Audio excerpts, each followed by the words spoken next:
Okay, so HTML. So now you already know the basics. You start your so you'll get this page or an example. This is an example of the page that you will get, right? Then I'm going to ask you to edit accordingly. I've now already done the background color for you guys, but I'm going to take that away so we can do it again. So I will ask you to change the background color, to edit the title, for example, to add underlines, to underline the paragraphs, for example, and now to insert in the horizontal lines, what so forth, right? Now, how do we know where to get that information? You get it from your HTML tag sheet. Now over there you see that is what we want when I ask you to change the whole page to a certain color. You use body BG color equals to pink.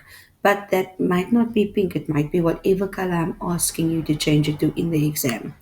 So now you see that there is no background color. So you need to add the background color. So you open your bracket, you say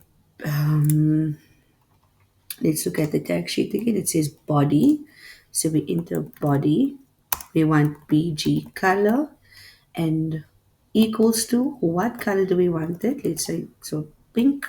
And then we're going to close that. So now you have your background color. But this again might not be pink. It might be whatever color I ask you to change it to in the exam. So now you've added your background color.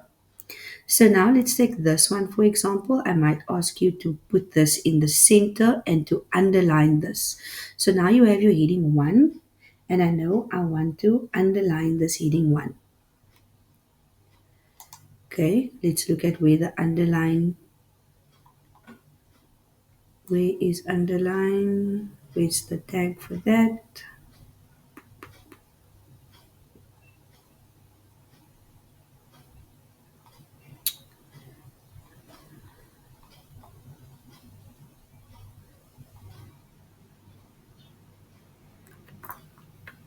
It's got to do with tables. I want the underline. For some reason I cannot find it.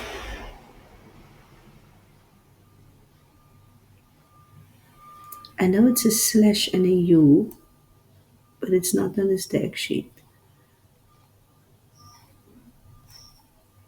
That's a bulleted list. But I want a bulleted list. Underline is just a U. Okay, let me show you how to do it anyway. So I want this to be underlined. So remember, you work from the inside out. So I would add the underline here. I'll go U, close that tag, and then here I'll place the underline close tag. So close U. So now that is going to be underlined.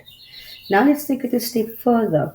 What if I want this to be in the middle of the page? Okay, so I'm just going to add an alignment here after the heading 1. We're going to open the heading 1 tag, make a space there.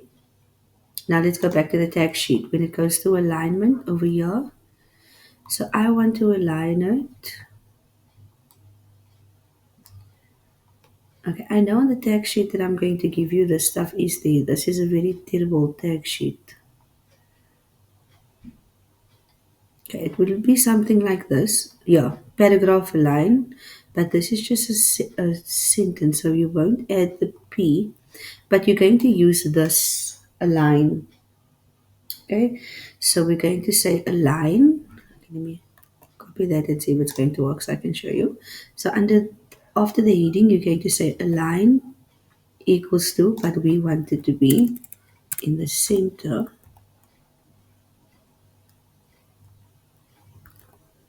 So that is where you're going to align it. So now with this grade 10, 11, sorry, I want you to note that I'm not adding an opening tag for this specifically alone.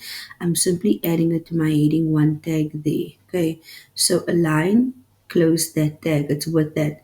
And then you continue with the rest of it. You don't have to add anything about the alignment afterwards. So that is how you then are going to align it with the underline. So now this is going to appear in the middle of the page with an underline. Okay, now I want us to look on the tag sheet. I want us to look at a few things. Oh, that's the tag sheet, sorry. Sorry, the input mask. I'm looking for subscripts.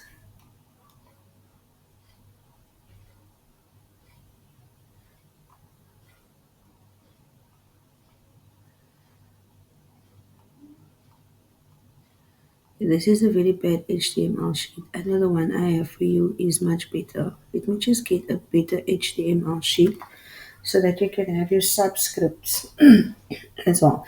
Sub basically is written like this. So if I ask you for something to be subscript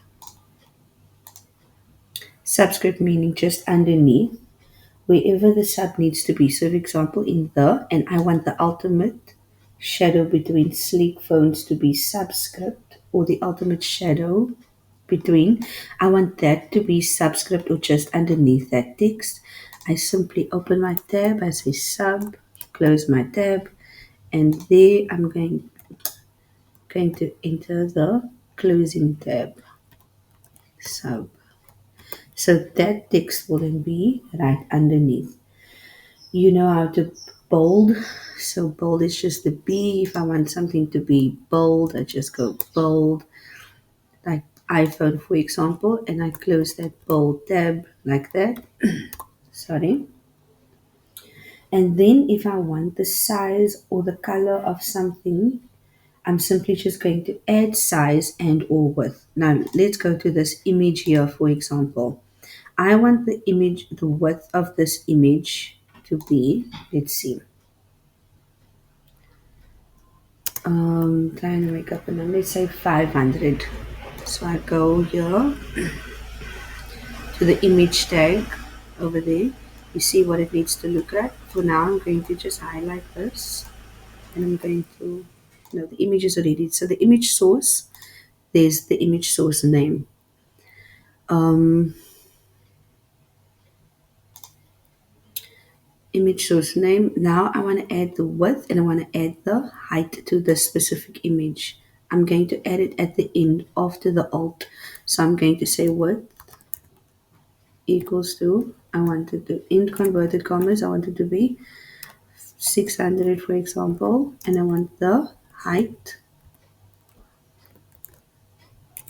okay, and then I'm not spell height to be equal to, so we get 600 by 600, and that is how you are going to enter the height and the width of an image, okay, or anything, in fact, when it comes to HTML.